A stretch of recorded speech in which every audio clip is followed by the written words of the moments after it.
Good morning! Today we're going to build a awesome stone mine, and the taxman tells some tall tales. Welcome back to MorningCraft. So, another day and another beautiful sunrise. And today we're on top of the plateau at this oddly shaped square plot of land. And this belongs to the stone family, and it's got these two sort of vertical caverns called the punctures. And they've been finding some crazy stuff under that mountain, but you have to wait for that one. But until we sort of reveal what exactly that is, I think it's time that we build them some mines to dig from. So let's get to work. Send a letter to Queen Solara in Mornington. Inform her of Nigel's discovery. Ask if she can send a mage from her college to assist us in the exploration. If the High Priest is interested, I doubt it's something as worldly as gold. Dog, bear, when this mage arrives, we will explore the mountain, prepare your equipment, and then get some rest.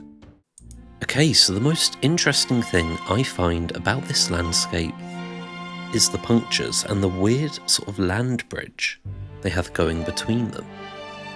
And to really make the most of it, I wanted to build a building going across this bridge. So I started off with this diagonal section of wood, which is going to form the floor. And then I built up a stone brick trim all around this. I then took a bit of dirt and I sort of built that trim all the way down into the actual bridge. I wanted it to be quite a smooth transition from bridge to house. With those in place, I considered a staircase, but then decided to put it on the side where it can go a little bit more wherever it wants. It doesn't have to stay inside a bridge. And as the sun set, I started to dig my way through, building some tunnels through the bridge. You see me poking out there?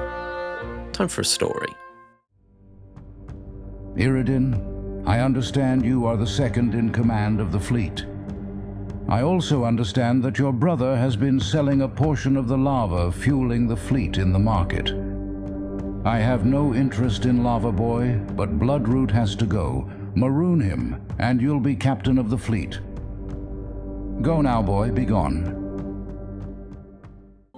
So the tunnels through the bridge were beginning to shape up, and I added a few, spruce platforms around the edges of each of the punctures where the workers or the miners could work from. I also widened out each tunnel and left a 1-block pillar down the middle of the two, reinforcing with stone brick. If you're enjoying the video, why not drop a like, subscribe, or share with a friend?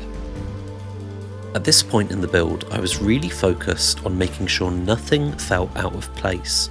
I really wanted the land and the bridge to merge as one structure.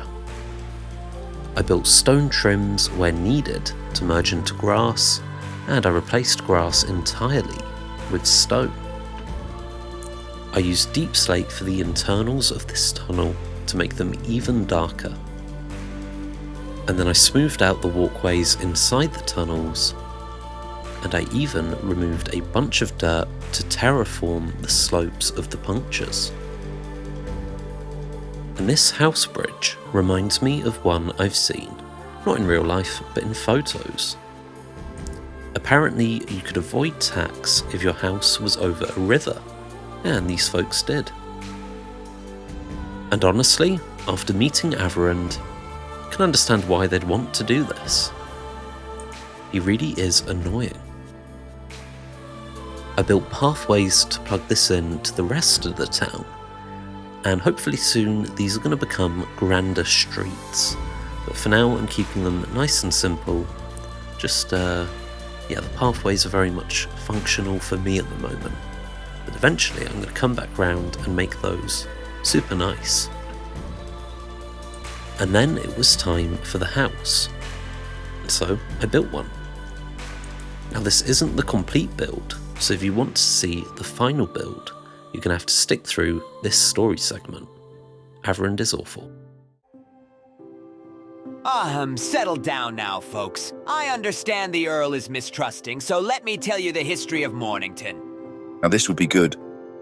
Now Mornington was a beautiful little village built entirely by the good King Chapman. But the village was evil and full of evildoers, and so the high priest came to fix it by building a grand cathedral. But the evil Oluffians came, and so the good King Chapman had to give his city over to a much stronger man, the warrior of dawn, Murphy Octonaris. He fell saving the city, but he decided that as he fell, the high priest should be in charge. But Chapman stole the throne he once gave away and married an Oluffian witch. A dog in charge of a city? Give me a break. This is what everyone in Mornington says. And so here we have it, the stone family home which sits atop a mine. This beautiful house straddles two massive holes in the ground. And underneath, the Stone family draws rocks out of the ground to build up the rest of the town. Nigel and Anne live and work here, and whenever a guest pops by, they always make sure they're well fed. But the Stones are heavy sleepers, which is pretty helpful when you live above a mine. But they wouldn't rest too easily if they knew what was beneath them. Their spruce platforms stretched down into the abyss, but no amount of lanterns can light up the darkness that sits within the mountain. This may be their home, but they are certainly not alone.